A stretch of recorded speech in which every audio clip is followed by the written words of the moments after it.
నమస్తే, welcome to BV9 news. ముందుగా bulletin headlines చూద్దాం.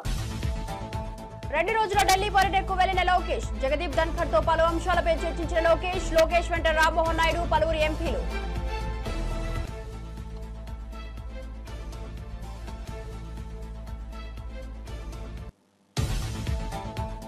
కాంగ్రెస్ ప్రభుత్వంపై మరోసారి కేటీఆర్ విమర్శలు. పదవుల మీద ఉన్న ధ్యాస తెలంగాణ ప్రజలపై లేదంటూ ధ్వజం. ఎన్నికల కోసం అడ్డగోలు హామీలు ఇచ్చి ప్రజలను మోసం చేశారన్న మాజీ మంత్రి.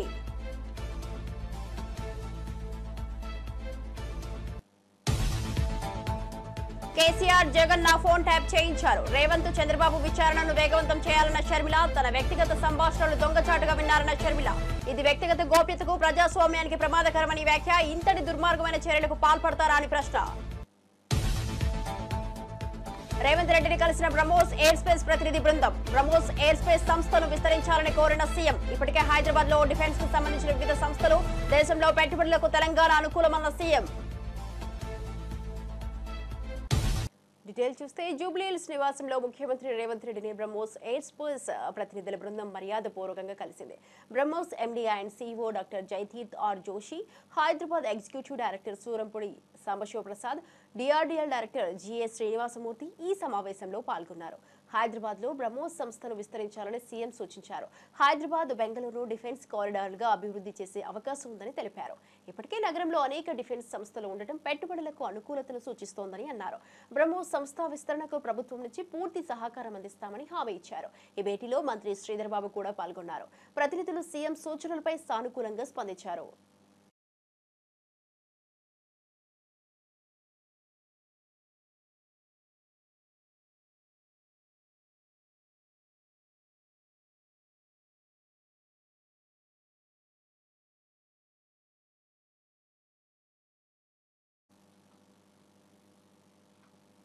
రాజన్న సిరిసిల్ల జిల్లా అంకుశాపూర్కు చెందిన బీఆర్ఎస్ సీనియర్ నేత కర్కబోయిన కుంటయ్య ఆత్మహత్యపై బీఆర్ఎస్ వర్కింగ్ ప్రెసిడెంట్ కేటీఆర్ తీవ్రంగా స్పందించారు. కుంటయ్య భౌతిక కాయానికి పూలమాల వేసి నివాళులర్పించిన అనంతరం మీడియాతో మాట్లాడిన కేటీఆర్, కాంగ్రెస్ హయాంలో పోలీస్ స్టేషన్లో సెటిల్మెంట్ కేంద్రాలుగా మారిపోయాయని మండిపడ్డారు. తమ నేత కుంటయ్య తన భూమిని కాంగ్రెస్ నేత కబ్జా చేశాడని ఫిర్యాదు చేయగా పోలీసులు తనపైన కేసు బనాయించి వేధించడంతో అతడు ఆత్మహత్య చేసుకున్నాడని ఆరోపించారు. సివిల్ మ్యాటర్లో పోలీసులు జోక్యం చేసుకుని సెటిల్మెంట్ చేయడం సమాజానికి ప్రమాదకరమన్నారు. కుంటయ్య చావుకు బాధ్యులైన అధికారులపై చర్యలు తీసే వరకు న్యాయ పోరాటం కొనసాగిస్తామని హెచ్చరించారు. తాము 10 ఏళ్లు అధికారంలో ఉన్న ఇంత చిల్లర రాజకీయాలు ఎప్పుడూ చేయలేదని కేటీఆర్ స్పష్టం చేశారు. నా కోసం హైదరాబాద్ దాకా వచ్చి సాయంత్రం దాకా అక్కడనే ఉండి నాకు ధైర్యం చెప్పి, అన్నా నీకేం కాదని చెప్పి, మరి రాత్రి ఇక్కడికి వాపసు వచ్చి ఏమైందో తెలియదు, రాత్రికి రాత్రే ఆత్మహత్య చేసుకున్నాడని తెలిస్తే ఒక్క నిమిషం మనసు కకావికలమైంది.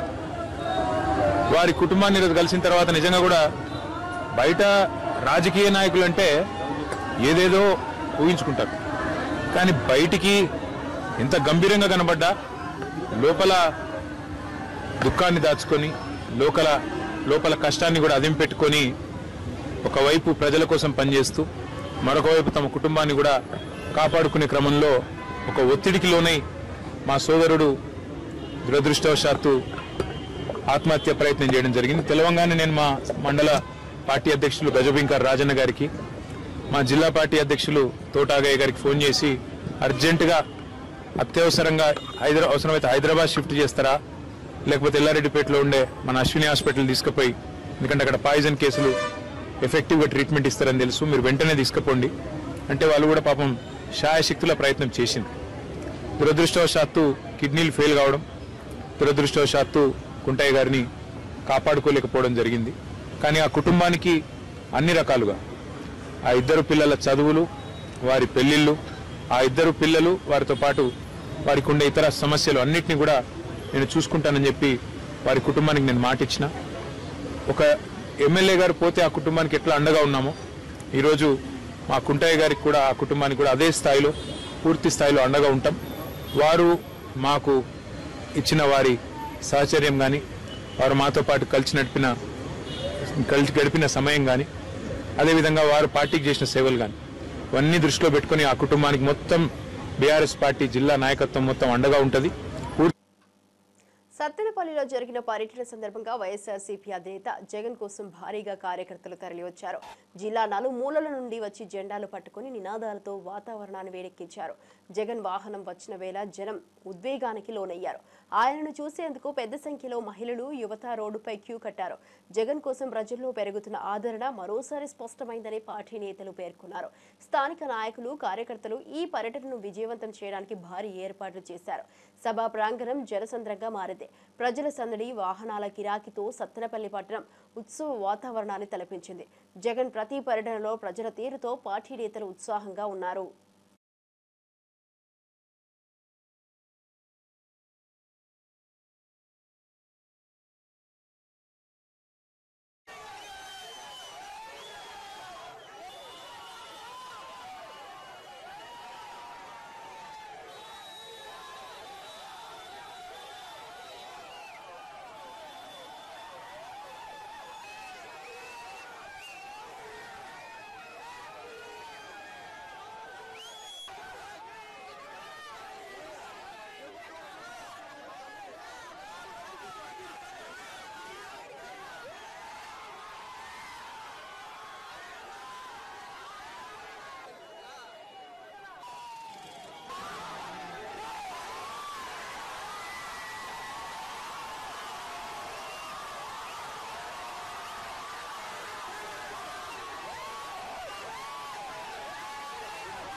కుప్పంలో మహిళా శిరీషపై జరిగిన దారుణ ఘటనపై సీఎం చంద్రబాబు ఆదేశాలతో ప్రభుత్వం స్పందించింది.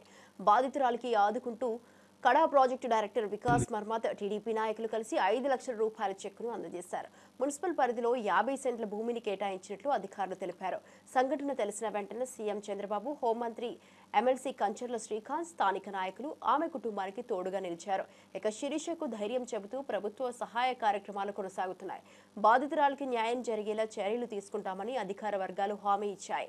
ఈ ఘటనపై టీడీపీ ప్రభుత్వం తీవ్రంగా స్పందించిన తీరు ప్రజల్లో విశ్వాసాన్ని కలిగిస్తోంది.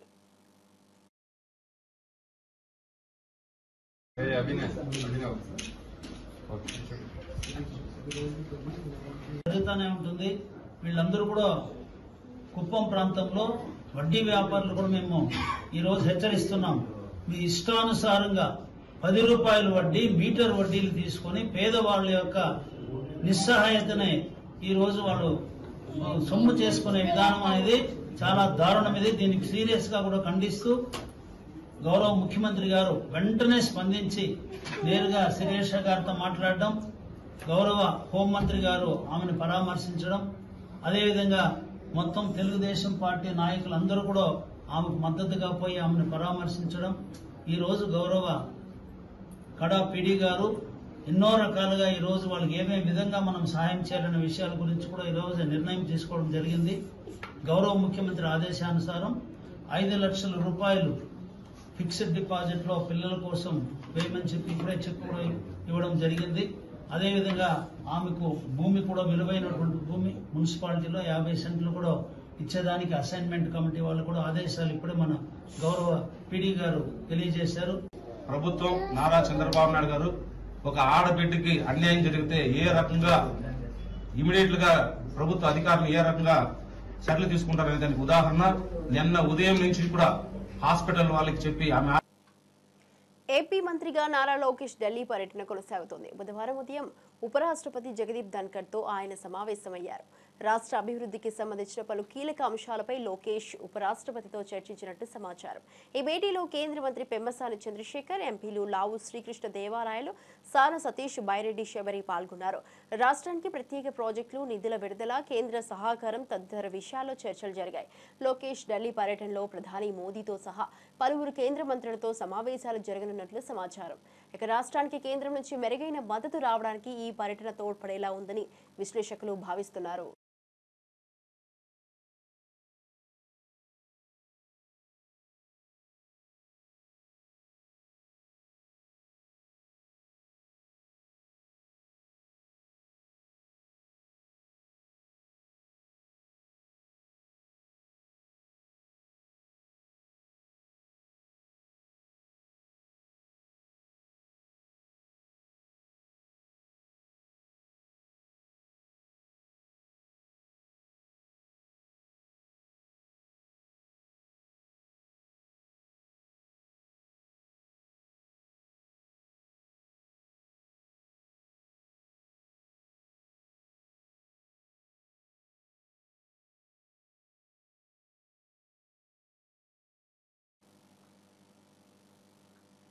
యోగాంధ్ర 2025 కార్యక్రమంపై అవగాహన కల్పించేందుకు అనకాపల్లి జిల్లా ఎస్ రాయవరం మండలం రేవుల పోలవరం సముద్ర తీరం వద్ద ఏర్పాటు చేసిన సభలో హోంమంత్రి తానేటి అనిత పాల్గొన్నారు.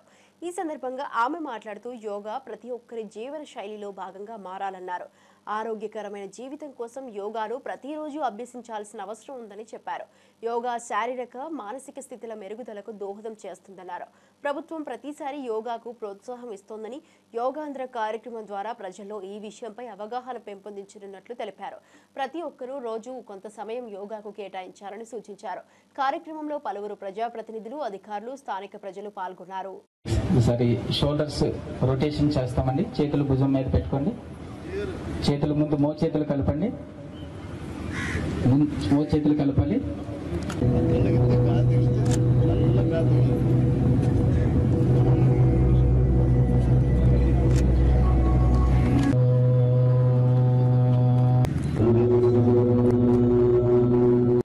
పెట్టుకోండి. ఒక 6 అడుగులు చేతులు నడుము దగ్గరికి తీసుకొని రండి.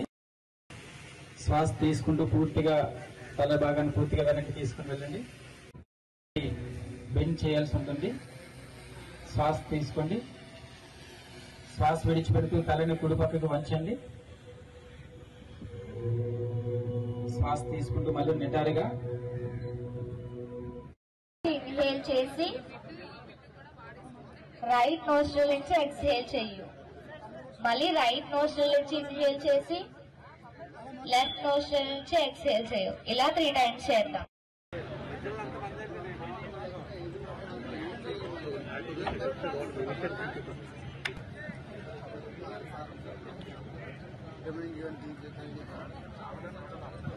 యోగా అంటే యోగా ఎక్కడ నేర్చుకున్నావు అక్క? నువ్వు ఎంత ఫీజు అవుతుంది?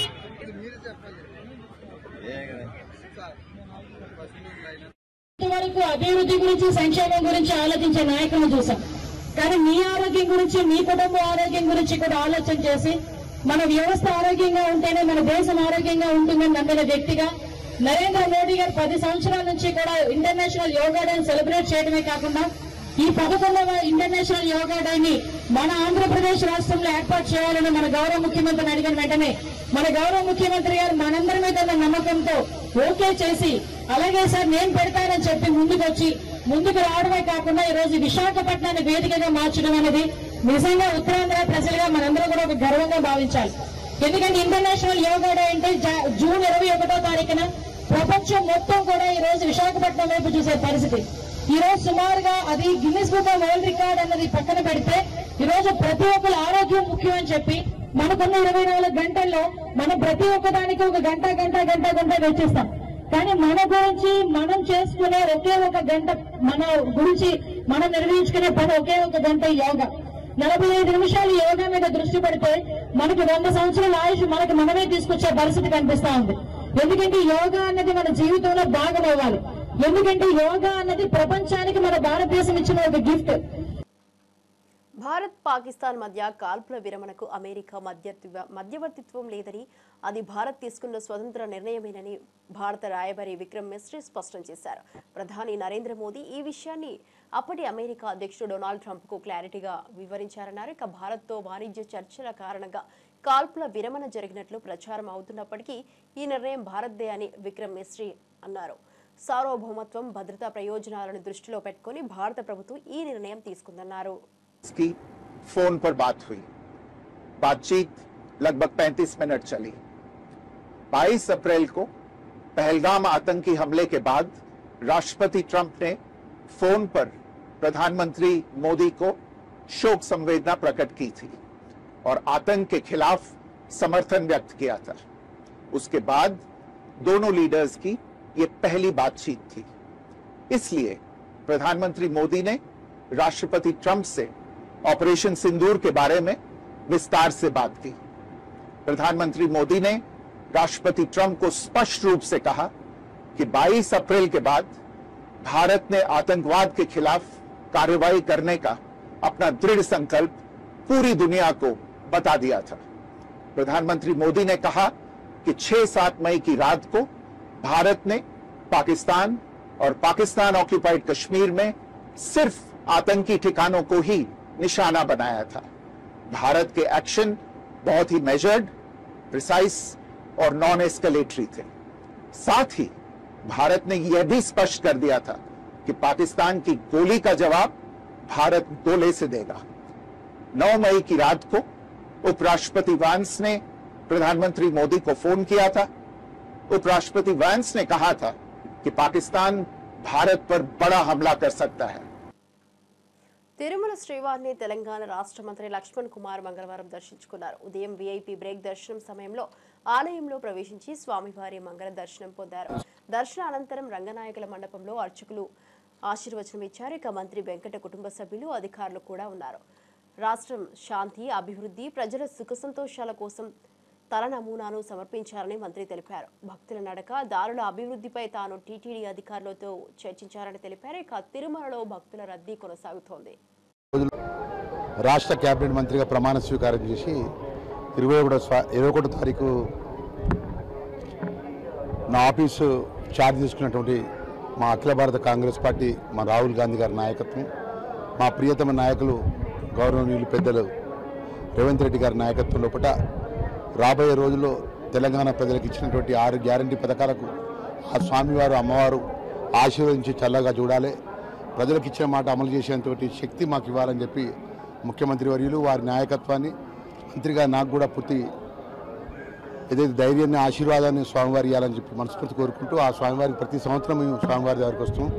ఈరోజు గొప్పగా చాలా సంతోషం ఏంటంటే మా సామాన్య కాంగ్రెస్ పార్టీ కార్యకర్త నేను ఈరోజు రాష్ట్ర క్యాబినెట్లో సోషల్ వెల్ఫేర్ మినిస్టర్గా, అదేవిధంగా ఎస్టీ మినిస్టర్గా, మైనార్టీ కార్పొరేషన్, ఇవన్నీ 4 వెల్ఫేర్ స్కీమ్స్ సంబంధించినటువంటి మినిస్టర్ క్యాబినెట్లో అవకాశం రావడం అనేది నా అదృష్టంగా భావిస్తున్నాను.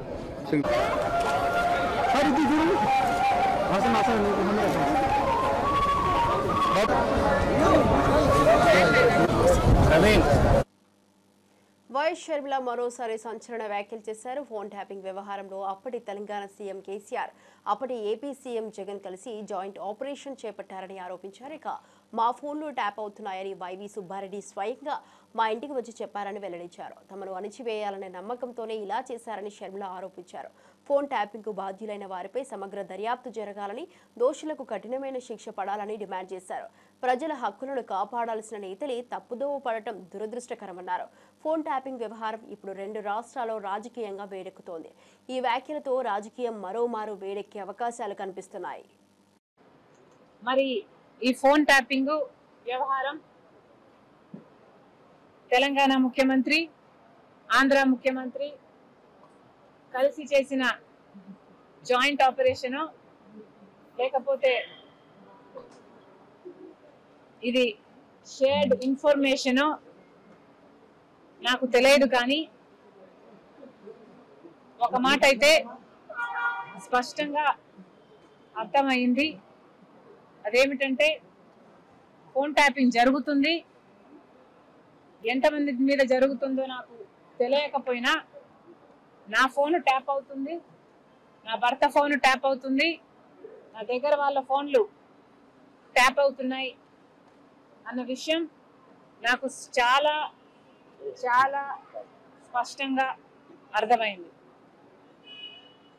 అసలు మా ఫోన్లు ట్యాప్ అవుతున్నాయి అనే అంశాన్ని నిజానికి నిర్ధారించింది వైవి సుబ్బారెడ్డి గారే. స్వయంగా వైవి సుబ్బారెడ్డి గారే హైదరాబాద్ లో మా ఇంటికి వచ్చారు. మా ఇంటికి వచ్చి మా ఫోన్లు ట్యాప్ అవుతున్నాయి అన్న అంశం నిర్ధారిస్తూ మా ఫోన్లు ట్యాప్ చేసిన ఒక కాన్వర్సేషన్, ఒక ఆడియో కాన్వర్సేషన్, వాళ్ళు ఫోన్ ట్యాప్ చేసిన కాన్వర్సేషన్ నాకే వినిపించారు.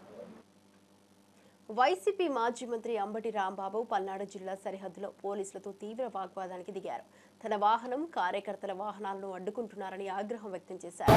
బ్యారికేడ్లను తొలగించాలని డిమాండ్ చేసిన అంబటికి పోలీసులు సహకరించలేదు. దీంతో స్వయంగా బ్యారికేడ్లను పక్కకు నెట్టి వాహనం ముందుకు తీసుకెళ్లారు. ఈ ఘటనతో అక్కడ ఉద్రిక్తత నెలకొంది. పోలీసులు ఎందుకు అడ్డుకుంటున్నారంటూ అంబటి ప్రశ్నించారు. ఇది ప్రాధాన్యత కలిగిన ప్రదేశమా? ఎలాంటి నిషేధాజ్ఞలు జారీ అయ్యాయో వివరించాలన్నారు. వైఎస్ఆర్సీపీ నేతలు, కార్యకర్తలు పోలీసుల తీరుపై ఆందోళన వ్యక్తం చేశారు. అధికార దుర్వినియోగంగా చూస్తున్నామని విమర్శించారు. మరోవైపు పోలీసులు మాత్రం శాంతి భద్రతల దృష్ట్యా చర్యలు తీసుకుంటున్నామంటూ సమర్థించుకుంటున్నారు.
తెలంగాణ సీఎం రేవంత్ రెడ్డికి బీజేపీ ఎమ్మెల్యే రాజాసింగ్ వినతి పత్రం ఇచ్చారు. రాష్ట్రంలో గోశాలల నిర్మాణం, గోవుల పరిరక్షణకు కమిటీ ఏర్పాటు చేస్తున్నందుకు సీఎం రేవంత్ కు ధన్యవాదాలు తెలిపారు.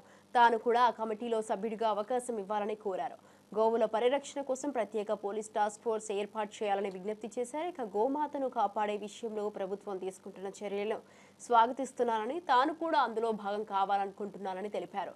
గో రక్షణపై తన నిబద్ధతను మరోసారి ప్రజల ముందు ఉంచారు.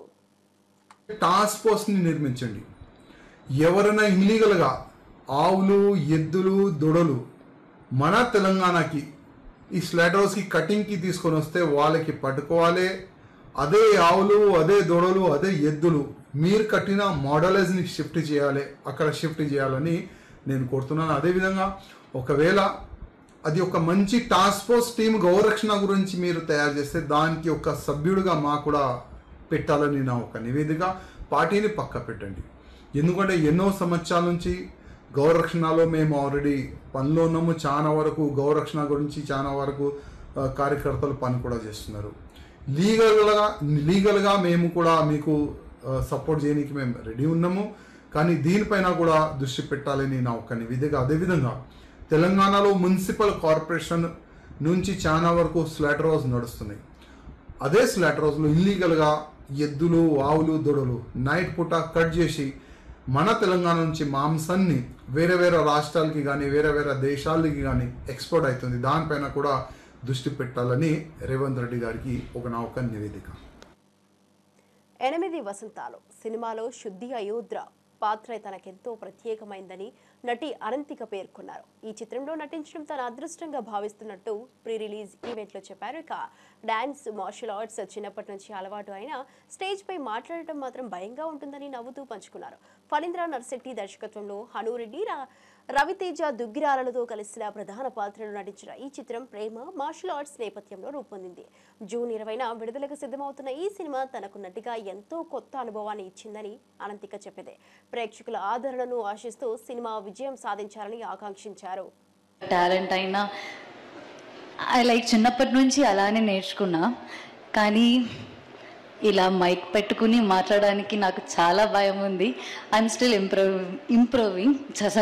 ఇంప్రూవైజింగ్ అండ్ సో తెలుగు కూడా మేబీ తప్పుగా వచ్చేటువంటి అవకాశాలు ఉన్నాయి. బట్ పర్వాలేదు. Yeah, so please forgive me if I talk something wrong. Yeah, thank you. And so I would like to thank you, Amma, first. And చిన్నప్పటి నుంచి ఒక్కసారి లేచి నిలబడండి. So nice, so sweet of her. I think ఇన్ని విద్యలు నేర్పించిందంటే చాలా గొప్ప విషయం అమ్మ. Great, salute you. చిన్నప్పటి నుంచే చాలా అమ్మ సపోర్ట్ చేస్తున్నావు. అది ఇంట్లో అయినా, నాకు చెల్లి కూడా ఉంది. అమ్మ చిన్నప్పటి నుంచి మన ఇద్దరిని చాలా సపోర్ట్ చేసి ఇప్పుడు నాకు ఏదైనా కొత్తగా నాకు if I want to learn something new అంటే కూడా అమ్మ will be there on top like నేర్చుకుంటాం మనం వెళ్దాం. సో అమ్మ లైక్ ఐ థింక్ ఇప్పుడు okay so I think you are the like strongest beautiful women I know. And ఈ journey అయితే నాదే, కానీ the strength behind in it it's all yours. Thank you so much అమ్మ, I love you so much. And sir, my Guru, thank you so much for believing in me. ఈ నెల 21న విశాఖలో జరగబోయే అంతర్జాతీయ యోగా డే కార్యక్రమం గిన్నిస్ వరల్డ్ రికార్డులో నిలవనుందని Vizianagaram MP Kalisetti Appalanaidu తెలిపారు. దాదాపు 5 లక్షల మందితో నిర్వహించే ఈ యోగా ప్రదర్శన ప్రపంచ దృష్టిని ఆకర్షించబోతోందన్నారు. ఈ సందర్భంగా ఎంపీ తిరుమల శ్రీవారిని దర్శించుకున్నారు. ఆయన్ని ఏపీ ఎన్జీఓ రాష్ట్ర అధ్యక్షుడు విద్యాసాగర్, ప్రధాన కార్యదర్శి రమణ కలిసి ఉన్నారు. బుధవారం వీఐపీ ప్రారంభ విరామ దర్శన సమయంలో స్వామివారి సేవలో పాల్గొన్నారు. విశాఖలో జరగబోయే యోగా కార్యక్రమం విజయవంతం కావాలని, ఆరోగ్యవంతమైన సమాజ నిర్మాణానికి ఇది మైలురాయిగా నిలవాలని ఆకాంక్షించారు. టీచర్లు, విద్యార్థులు, ఉద్యోగులు, ప్రజాప్రతినిధులు ఈ కార్యక్రమంలో పాల్గొనాలని పిలుపునిచ్చారు. ఈ నెల 21న విశాఖ నగరంలో యోగా డే సందర్భంగా గౌరవ ప్రధానమంత్రి గారు ఇచ్చేస్తున్నారు. ఆ యోగా డే 5 లక్షల మందితో జరగబోతుంది, ప్రపంచ రికార్డు అవబోతుంది. సోమవారం ఆశీర్వాదం అడిగాం, ఖచ్చితంగా సోమవారం ఆశీర్వాదంతో ఆ కార్యక్రమం విజయవంతం అవుతుంది. గౌరవ ముఖ్యమంత్రి గారు సంకల్పంతో, సోమవారం ఆశీర్వాదంతో ఆ యోగా డే బ్రహ్మాండంగా అవ్వాలని, సోమవారం ఆశీర్వాదంతో ప్రతి ఒక్కరికి ఆరోగ్యం ఉండాలని మనస్ఫూర్తి కోరుకోవడం జరిగింది. అలాగే మా ఉద్యోగ వర్గాలు, ఎన్జిఓస్ ప్రతినిధులతో ఈరోజు దర్శనం చేసుకోవడం, సోమవారం ఆశీర్వాదం చేసుకోవడం చాలా ఆనందంగా ఉంది. Thank you. దాదాపు 12.5 లక్షల ఉద్యోగ ఉపాధ్యాయ పెన్షనర్ల ప్రతినిధిగా ప్రతిష్టాత్మకమైన ఏపీ ఎన్జిఓస్ అసోసియేషన్ రాష్ట్ర సంఘ అధ్యక్షుడిగా ఈ రాష్ట్రంలోని ప్రభుత్వోద్యోగులందరూ మాకు పదవీ బాధ్యతలు అప్పచెప్పారు. అలాగే నాతో పాటు రాష్ట్ర ప్రధాన కార్యదర్శిగా డివి రమణ గారిని చేశారు. మరి ఈ సందర్భంగా ఆ దేవదేవుని ఆశీర్వాదం పొందడానికి మన తిరుమలలో, పవిత్రమైన తిరుమలలో వచ్చి చేశాం. అలాగే రాష్ట్రం సుభిన్నంగా ఉంటేనే, రాష్ట్రం సుసంపన్నంగా ఉంటేనే అందరూ ఉంటాయి. అందుకని రాష్ట్రం సుసంపన్నంగా ఉండాలని రాష్ట్ర ప్రభుత్వం నుంచి ప్రజలకు ఏవైతే వెళ్ళాలో వాటన్నిటిని కూడా ఉద్యోగ వర్గాలు మరి ప్రజలందరికీ అందేటట్టు, ముఖ్యంగా పేద ప్రజలకు అందేటట్టు ముందుకు ఉండాలని, అలాగే ఉద్యోగ ఉపాధ్యాయ కార్మిక పెన్షనర్లకు సంబంధించిన అనేక సమస్యలు అన్నీ ఉన్నాయి. అవన్నీ కూడా దేవదేవుని ఆశీర్వాదంతో రాబోయే 1-2 సంవత్సరాల కాలంలో అన్నీ తీరాలని, రాష్ట్రం సుభిక్షంగా, సుసంపన్నంగా, ప్రశాంతంగా, ప్రజలందరూ ఆరోగ్యంగా ఉండాలని ఆ దేవదేవుని ఆశీస్సులు తీసుకున్నాం. ఇది ఇప్పటి వరకు నా బులెటిన్ అప్డేట్. చూస్తూనే ఉండండి BV9 న్యూస్.